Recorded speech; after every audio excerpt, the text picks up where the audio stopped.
বাংলাদেশ জাতীয়তাবাদী দল বিএনপির ৪৭তম প্রতিষ্ঠাবার্ষিকী নোয়াখালীতে উদযাপিত হয়েছে। সোমবার বিকেলে জেলা জজ কোর্টের সামনে জাঁকজমকপূর্ণ এই অনুষ্ঠান আয়োজন করে জেলা বিএনপি। আয়োজন ঘিরে নেতাকর্মীদের পথচারণায় পুরো এলাকা মুখরিত হয়ে ওঠে। নোয়াখালী জেলা বিএনপির আহ্বায়ক মাহবুব আলমগীর আলোর সভাপতিত্বে এবং সদস্য সচিব মোহাম্মদ হারুনুর রশিদ আজাদের প্রাণবন্ত সঞ্চালনায় অনুষ্ঠানে দলের কেন্দ্রীয় ও স্থানীয় নেতাদের উপস্থিতি ছিল চোখে পড়ার মতো।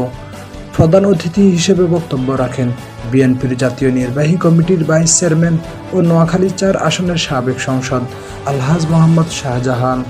বিশেষ অতিথি হিসেবে উপস্থিত ছিলেন বিএনপির জাতীয় নির্বাহী কমিটির চেয়ারপারসনের উপদেষ্টা জয়নুল আবদিন ফারুক, চট্টগ্রাম বিভাগীয় সহ সাংগঠনিক সম্পাদক হারুনুর রশিদ ওরফে বিপি হারুন, জাতীয় নির্বাহী কমিটির সদস্য অ্যাডভোকেট এবিএম জাকারিয়া, গোলাম হায়দার বিএসসি, অ্যাডভোকেট আব্দুর রহিম, কাজী মফিজুর রহমান, ফোরকান ই আলম, মামুনুর রশিদ মামুন এবং মানবাধিকার বিষয়ক উপদেষ্টা ব্যারিস্টার আবু সায়েম।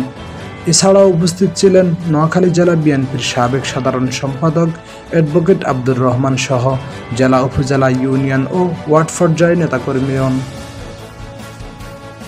প্রধান অতিথি তার বক্তব্যে স্মৃতিচারণ করে বলেন, বিএনপি কখনো জনগণের অধিকার ও গণতন্ত্রের প্রশ্নে আপোষ করেনি। আজ দেশের মানুষ ভোটাধিকার, বাক স্বাধীনতা আর ন্যায় বিচারের জন্য আন্দোলনে নেমেছে। বিএনপি সে আন্দোলনের অগ্রভাগে থেকে জনগণের পাশে আছে এবং থাকবে। তার আবেগঘন বক্তব্যে মুহূর্তে উজ্জীবিত হয়ে ওঠে উপস্থিত নেতাকর্মীরা।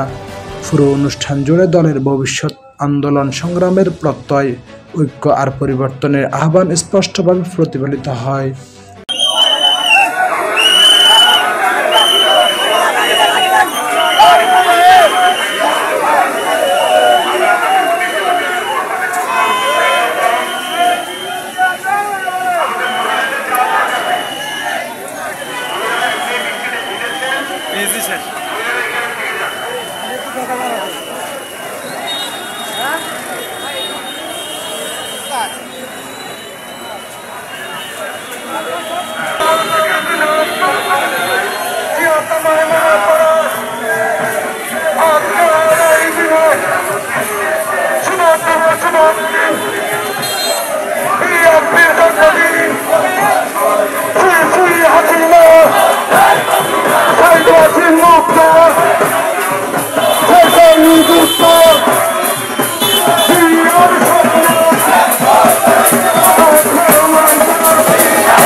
Junaid Kamal, news plus television, Noakhali.